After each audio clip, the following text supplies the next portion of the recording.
Okay, so the snow is melting pretty fast around here. I know the groundhog saw his shadow this year, so that means 6 more weeks of winter. In Minnesota, the gopher saw his shadow, which means 6 more years of winter there.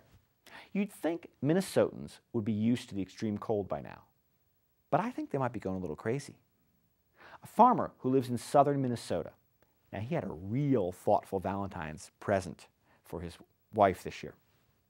Let's see, for those of you bad on geography, which means pretty much anyone watching this show, how do I explain the difference between southern and northern Minnesota? Well, in both parts of the state, if you've been out drinking and you walk home and someone dares you to stick your tongue on a flagpole, in both places you get your tongue stuck. But in southern Minnesota, you only have to wait until May to get your tongue back. And actually, the guys in Minnesota have got it all worked out. When one of their drinking buddies gets his tongue stuck on a flagpole in the middle of winter, they snap into action right away. They put a shack up around him and they pretend that he's been ice fishing. Okay, now back to this Valentine's Day present.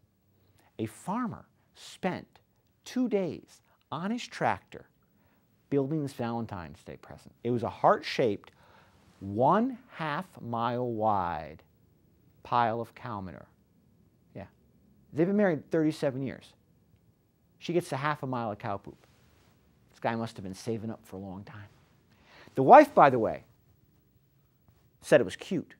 Now, what's going on in Minnesota? They mustn't have puppies in southern Minnesota if all that cow poop counts as cute. Now, what do you do if you live in Minnesota but you don't have a farm? Honey, check out the bathroom. Left you Valentine. Now see, this poop Valentine is yet another good reason in favor of same-sex marriage.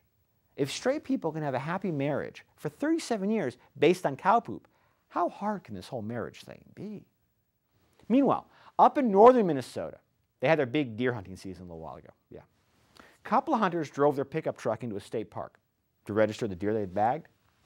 The park ranger went out to look at the deer in the back of the truck. Now, this is a true story. And he found the 2 deer they'd shot.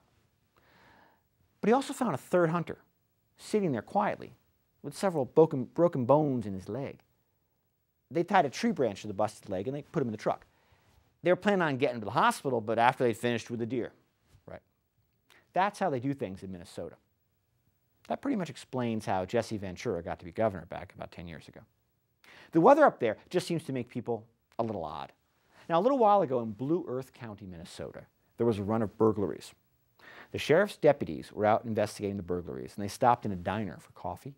Now, while they're sitting there, they get a report of another burglary. Same MO, same pickup truck. But then the gang of thieves pull into the same diner, park next to the police car, and go inside. They're looking for a coffee break, too. The deputies managed to outsmart the thieves, which didn't take very much. And they noticed the back of the pickup truck was filled with all the stolen items, which is all very nice. In Minnesota, both the crime sprees and the big bust of the crime ring, they come together over a cup of coffee and a slice of pie. It's very nice. Now, over in the little town of Wyoming, Minnesota, some local businessmen chipped in to buy a billboard with a big, huge picture of George Bush, and then the words, "Miss me yet?" Let me think. No, I don't miss Bush. Apparently, this billboard is right by Interstate 35, so lots of people are driving by it. Big picture, George Bush smiling, and the words, "Miss me yet?" The fellows who paid for it have asked that their identities remain secret. So apparently they'd like to have Bush as president, but they can't stand it when everybody laughs at them. Speaking of which, I think I know who the Tea Party, or is just the Tea Party. I think I know who they're going to nominate for president in 2012. Now, you know how the Tea Party wants to get the government off their backs? Get rid of all the taxes and regulations? Well, their new hero lives up in Proctor, Minnesota, a little town near Duluth. In Proctor, by the way, the town's slogan is, "You have a place in Proctor." Hey, with all these home foreclosures around the country, isn't it true in every town now? Now, this just shows you how nice they are in Minnesota, by the way. They named Proctor after a guy who used to be governor, but that's not his last name. That's his first name. That's a really nice place. That's very friendly. Actually, one of Proctor's leading residents, Dennis Anderson, was convicted on DWI charges. He avoided jail time. He drove his Lazy Boy recliner while he had a blood alcohol level 3 times over the legal limit. He drove it right through the center of town. Yeah, you heard right, you're right. He drove a lazy boy recliner. He was actually doing fine until an unidentified woman jumped on the recliner with him, causing him to swerve and whack into a parked car. Now, you can understand why he jumped into his lap, or she jumped into his lap, if you've ever seen the show The Real Housewives of Duluth, Minnesota. Mr. Wright comes cruising down Main Street on his leopard skin recliner. You don't let that go by. Now, this is a true story. Anderson had converted his riding mower into a lazy boy on wheels with headlights and cup holders. So listen up, Tea Party. You really want a leader who hates the federal government as much as you seem to hate it? Dennis Anderson of Proctor, Minnesota is your man.